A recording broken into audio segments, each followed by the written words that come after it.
There is a map in the Library of Congress. It was printed in 1570. The cartographer was Abraham Ortelius, a Flemish geographer working in Antwerp, and the atlas it came from, Theatrum Orbis Terrarum, was the first standardized world atlas ever produced. Not a curiosity, not a pamphlet. The reference document that professional cartographers across Europe kept on their shelves for the next 2 centuries, the map shows a landmass.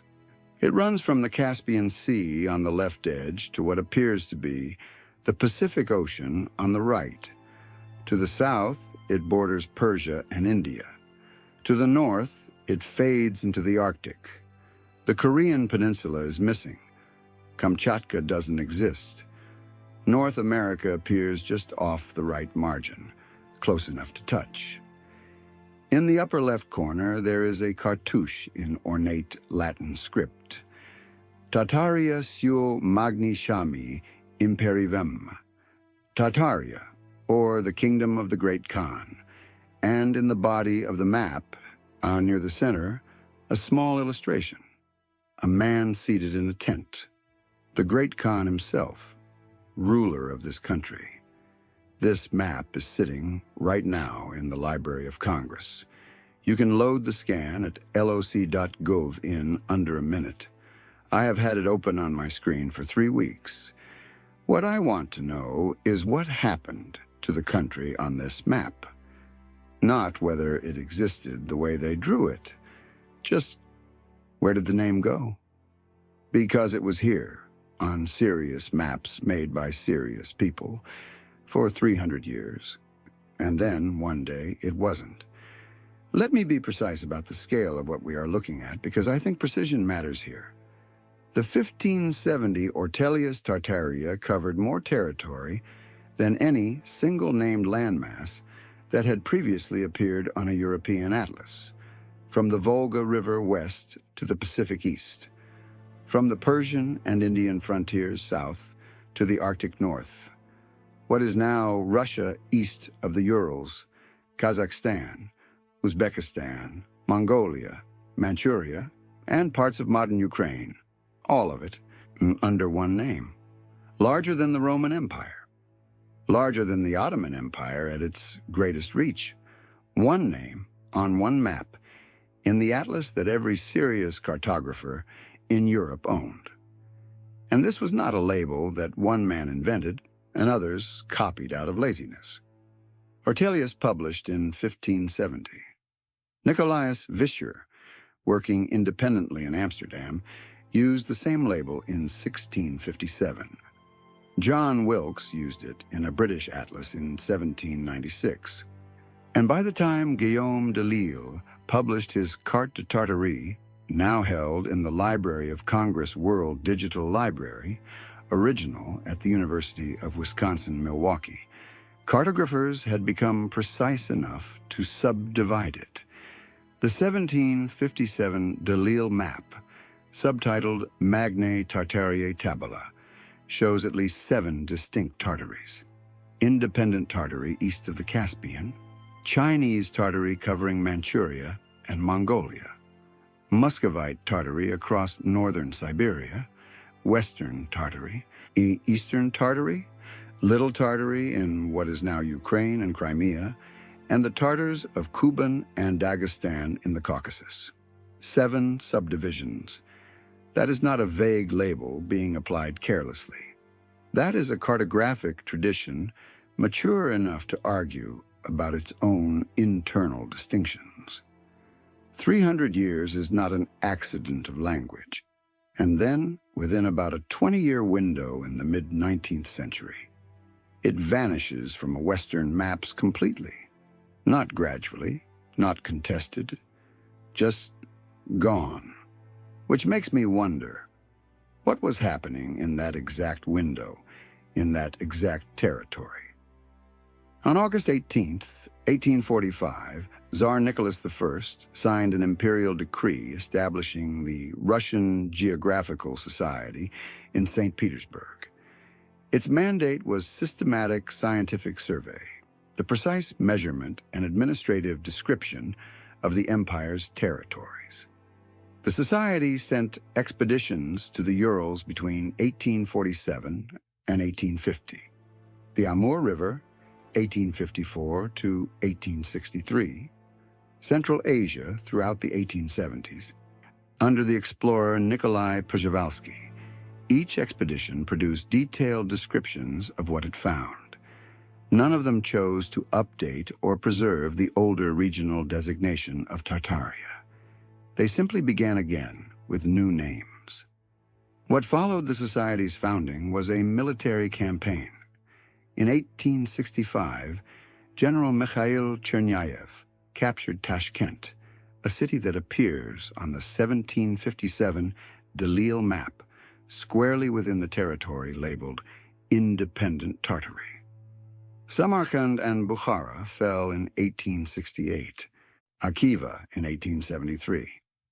And on July 11, 1867, in the middle of this 8-year campaign, an imperial decree published in the Polnoe Sobrani Zakonov Rossiyskoi Imperii, the complete collection of laws of the Russian Empire, established the Turkestan governor-generalship under Konstantin von Kaufmann. The former Khanats were dissolved. They became numbered administrative oblasts. The decree is in the digitized record. The same year they conquered it, they renamed it. By 1885, G.W. and C.B. Colton and Company, I published a map of Central Asia. The Library of Congress holds a copy, where Samuel Augustus Mitchell's 1853 map of Russia in Asia and Tartary had still used the old label. The Colton map uses Russian Turkestan, Mongolia, Manchuria, direct possessions of the Russian or Chinese empires. The label that had appeared on European atlases for 285 uninterrupted years across the 30 Years' War, the Napoleonic Wars, the entire age of European colonial expansion, did not survive 2 decades of Russian administrative rationalization. The label disappears from Western maps in the same decade. The last territories it described were formally reorganized under imperial decree. I want to do something simple now. I want to lay 5 events in front of you in chronological order. Each one has a documented explanation. I'm not going to argue with any of those explanations individually. I am just going to put them in a line and ask you to look at them together. Each of these dates is documented. None of them are disputed. Put them in order. 1845. The Russian Geographical Society is founded by imperial decree. Its mandate is to survey and systematically describe the empire's territories. The same territories European maps had labeled Tartaria for 275 years. Explainable. Scientific progress. Rational imperial governance. Mu 1865 to 1873. The precise zones labeled Independent Tartary on the 1757 De Lisle map, Tashkent, Samarkand, Bukhara, Khiva, are militarily absorbed in a continuous campaign. On July 11, 1867, those territories are formally incorporated into the Turkestan governor-generalship. Explainable. Imperial expansion. Standard colonial administration. 1885. The last Western atlases dropped the Tartaria label entirely. 18 years after the 1867 decree, the name is gone from professional cartography. Explainable. Maps reflect political realities. The political reality changed. Maps caught up. Now we skip 59 years. August 9th, 1944. The Central Committee of the All-Union Communist Party of Bolsheviks issues a directive to the Tatar Regional Committee. Its title is On the State and Measures to Improve Mass Political and Ideological Work in the Tatar Party Organization. It orders the correction of what it calls nationalist mistakes in the coverage of Tatar history. Specifically, the embellishment of prior Tatar statehood, the anti-scientific characterization of earlier Tatar political formations, and the production of a revised historical account emphasizing the progressive influence of Russian culture. This directive is documented in a peer-reviewed paper published in Golden Horde Review in 2020 by historians Galiamova, Kabirova, and Kanipova at the Marjani Institute of History of the Tatarstan Academy of Sciences, citing Russian State Archive of Socio-Political History, Fund 17, Inventory 125, Case 242. Let me put that another way. At the time this decree was issued, only 1/4 of the entire Tatar population of the Soviet Union lived inside the Tatar Autonomous Soviet Socialist Republic.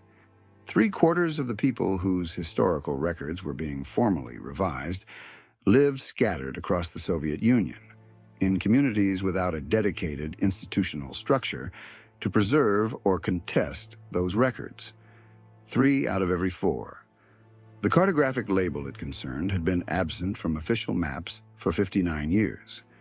4 months later, November the 28th, 1944, the Tatar Regional Committee issued a resolution specifically targeting the epic Idige, a work by the writer and dramatist Naki Isanbet that had been officially celebrated as patriotic wartime literature in 1941. The same work was now reclassified as nationalist. Isanbet was formally censured.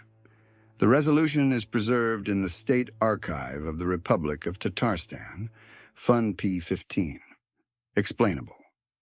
The regime regulated culture constantly. The decree was issued in 1944. The cartographic label it concerns had been absent from official maps for 59 years.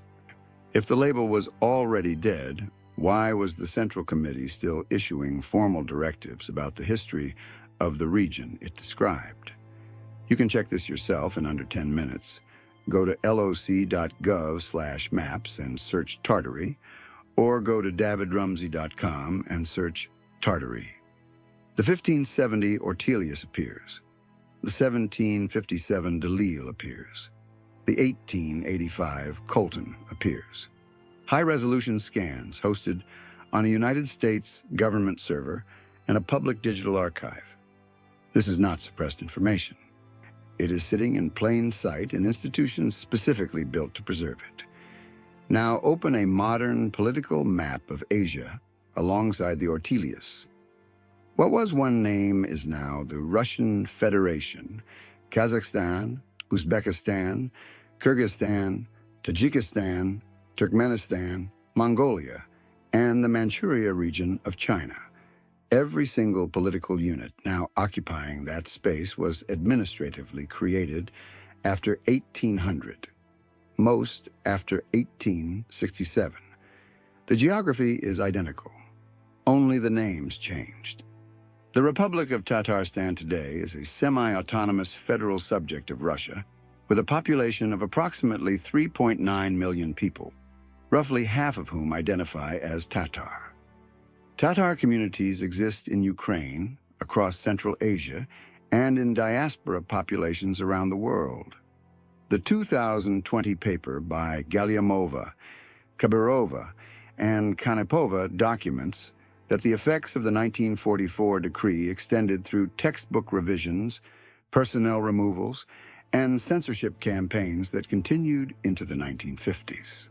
These are living communities whose state-sanctioned historical narrative was formally restructured by a Central Committee directive issued in the middle of a world war. I want to give you one specific person, because I think one person is more honest than a statistic.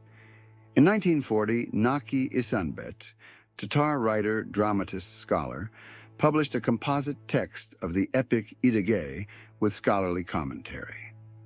In the autumn of 1941, his stage adaptation opened at the Tatar Academic Theater. The authorities praised it. They called it patriotically valuable. They said it charged audiences with optimism and the will to survive. 36 months later, on November 28, 1944, the Tatar Regional Committee issued a formal resolution condemning the same work as ideologically harmful. Isanbet was publicly censured. The resolution is in the archive. He had not changed a word.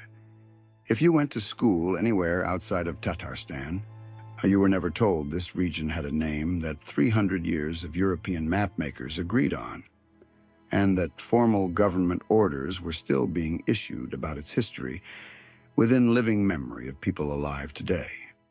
I keep returning to one comparison, because I think it is the thing that doesn't resolve cleanly. If the disappearance of Tartaria was simply geographic obsolescence, imprecise labels replaced by better ones as cartography improved, we would expect the process to be consistent. The Orient, the Levant, Arabia, Indochina. These were equally imprecise European-imposed designations covering vast, internally diverse populations. They were applied from the outside, often without the consent or agreement of the peoples they described. They faded as knowledge improved. None of them generated a formal directive from a major state's central governing body ordering the revision of the histories associated with them. Not in 1944, not in any year. This is a comparison, not a conclusion. The Central Committee Decree of August 9th, 1944, is not a piece of cartographic trivia. It is a government document ordering the restructuring of historical scholarship, the removal of institutional personnel, and the censorship of literary works.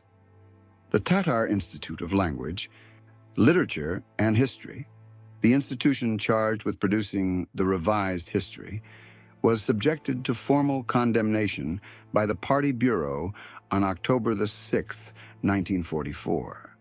Its director was removed as unable to cope with work. Several department heads were dismissed alongside him. The Russian Geographical Society, for its part, produced systematic encyclopedic documentation of Russian imperial territories throughout the 19th century. Their own website today hosts an article about Tartaria. Vysya Pravda o Tartarii, using their own archival map reproductions. The Society's role in replacing Tartaria with gubernia and oblast designations is part of the administrative record. No equivalent institutional body was established to preserve the pre-administrative cartographic record of the designation being replaced. The asymmetry is documented. It is not a reading of intent. It is a fact about where institutional resources went. Every source I have cited in this video is publicly accessible. The Library of Congress, the David Rumsey Map Collection, the peer-reviewed paper on cyberleninka.ru with its archive footnotes, the Russian Geographical Society's own website. None of it is leaked. None of it requires special permission. All of it has been sitting in institutions built specifically to preserve public records. I want to be honest about the strongest version of the argument against everything I just showed you. The disappearance of Tartaria requires no sinister explanation. The Library of Congress's own blog, which I have cited throughout this video, states plainly that Tartaria was never a political designation, that its boundaries were inconsistent across maps for its entire existence, and that many of the people labeled Tartars by European cartographers did not call themselves that. The label was a European scholarly convenience applied from outside, and it naturally expired when European cartography became precise enough to replace it. The 1867 Turkestan Decree was administrative modernization, the same rationalization Russia had been applying to Siberian and Ural territories since the Speransky reforms of 1822. And the 1944 decree was not unique to Tatarstan.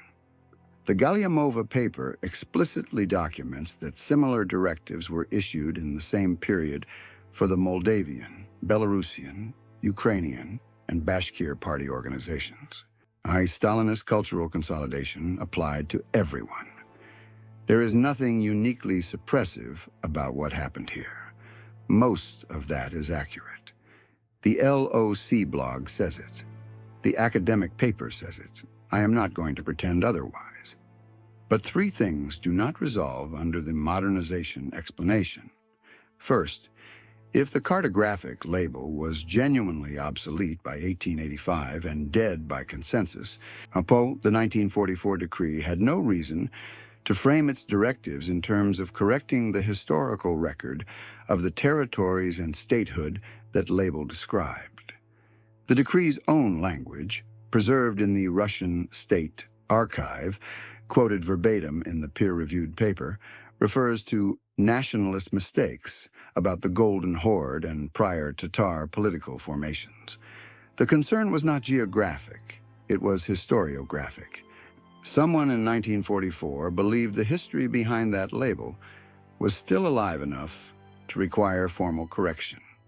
Second, the parallel decrees issued for Moldavia, Belarus, and Ukraine targeted populations with defined state boundaries, with institutions inside those boundaries, with historians employed by those institutions.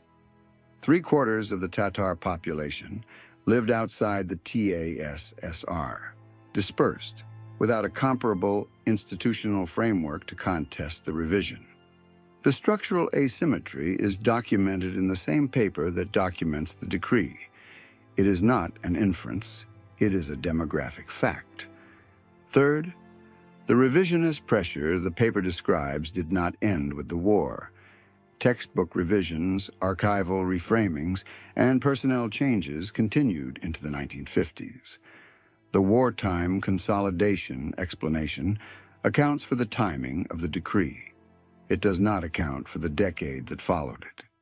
So the question I keep returning to is this: if the name was already gone, and the people who carried it were already dispersed, and the maps had already been redrawn, why in 1944, in the middle of the most catastrophic war in Russian history, did the Central Committee still consider this particular piece of history worth a formal directive? The map is still there. You can still look at it. I have been looking at it for 3 weeks, and what I see now is different from what I saw when I first loaded the scan. I see 280 years of cartographic consensus. I see the precise cities, Tashkent, Samarkand, Bukhara, Khiva, that appear on both the 1757 De Lisle map and the Russian military conquest records of 1865 to 1873. I see a landmass that a Central Committee directive, issued 59 years after the name left professional cartography, was still formally concerned about. And I see it sitting undisturbed on a United States government server, available to anyone who wants to look. The historians who study this period, Galliamova and her colleagues at the Marjani Institute, offer a coherent account of the 1944 decree in terms of Stalinist cultural policy. It fits the broader pattern. It is documented. I am not arguing with their account. There is another story connected to this one that I have been researching separately. It involves a population whose language was formally reclassified by state decree, whose alphabet was changed not once but twice within 20 years, and whose historical homeland was removed from official maps by a mechanism different from the one I have described here. That story also begins in 1944. It picks up exactly where this video ends. The map hasn't changed. It's at loc.gov right now, exactly where Ortelius left it in 1570, a country that 300 years of serious cartographers agreed was real enough to name, subdivide, and argue about. What I can't tell you is why, in 1944, Someone in Moscow still thought that name was dangerous.